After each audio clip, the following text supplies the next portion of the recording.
Negara kita ini cadangan devisanya masih besar, pondasi ekonominya katanya masih bagus, SDM-nya juga bagus, nggak kalah dengan negara lain. Tapi kalau kita tidak punya pondasi agama, malah agama dikambing hitamkan, agama dituduh sebagai biang kemunduran, agama dianggap sebagai benih radikalisme, terorisme, dan lain sebagainya, maka negara ini akan terus mengalami defisit akhlak dan moral. Sering menyudutkan agama, tapi yang bersangkutan korupsi, terima suap, gratifikasi.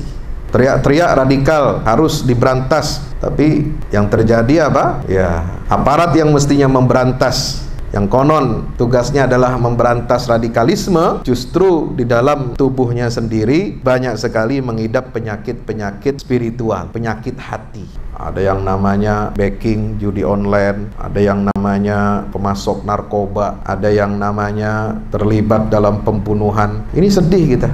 Kalau ada yang bilang lebih baik mana, kita punya aparat penegak hukum atau tidak punya aparat dalam satu malam. Ya, kemarin ada yang bilang lebih baik 60 tahun atau lebih baik 60 tahun kita punya aduh, saya nggak usah sebut lah ya, apa ya istilahnya, ya diganti lah ya. Isilop itu kita istilahnya ganti dengan pembantu lah. Kan aparat penegak hukum sebenarnya pembantu aparat negara, pembantu untuk menertibkan masyarakat, kan gitu. 60 tahun kita punya pembantu yang jahat lebih baik daripada kita nggak punya pembantu semalam. Coba gimana? Orang bisa stres loh, Pak. 60 tahun pembantu kerja di rumah kita tapi dia orang jahat. Ada anak kecil, ada bayi, ada harta kita di rumah kita, ada mungkin emas disimpan di rumah kita, ada barang-barang berharga di rumah kita. 60 tahun pembantu yang jahat ini kerja di rumah kita. Katanya lebih baik daripada nggak punya pembantu dalam waktu satu malam. Loh, kenapa nggak dipecati aja pembantu itu? Cari orang-orang yang lebih baik. Masa kita rela orang jahat kerja di tempat kita 60 tahun? Mau digarong keluarga kita, mau diperkosa anak istri kita, mau dicuri harta benda kita. 60 tahun kerja orang nggak benar, jahat, masa lebih baik daripada tanpa pembantu dalam satu malam? Pecat, besok urusannya ganti lagi dengan yang lebih baik, rekrutmen yang baik. Dan rekrutmen itu basisnya adalah pondasi agama yang kuat. Apapun agamanya, kalau dia Islam dia harus kuat pondasi agama Islam. Kalau dia Kristen harus kuat pondasi spiritual Kristen. Kalau dia Katolik dia harus kuat pondasi iman Katoliknya. Dia Hindu, dia Buddha, dia apa saja, agama apa saja, dia harus kuat pondasi agamanya. Jangan justru malah memusuhi agama. Maka kita sekarang dalam kondisi seperti ini, ya,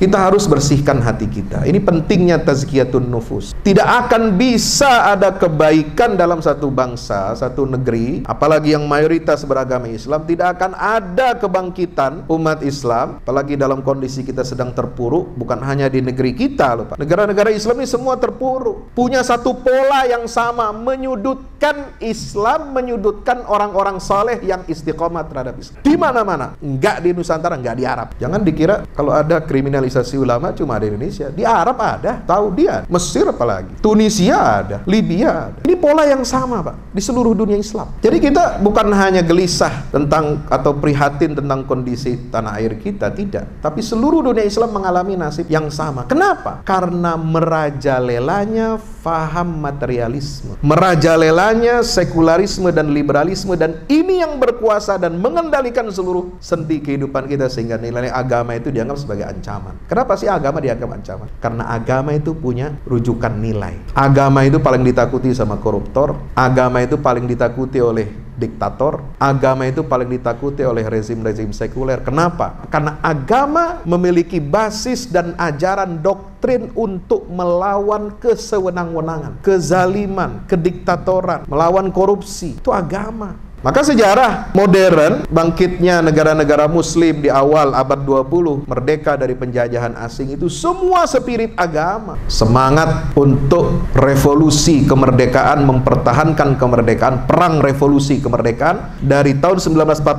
sejak diproklamasikan tanggal 17 Agustus sampai 1949 selesai konferensi meja bundar, Belanda baru mengakui itu. Itu semangatnya itu adalah jangan cuma bilang ini nasionalisme, ini yang menyatukan kita. Enggak.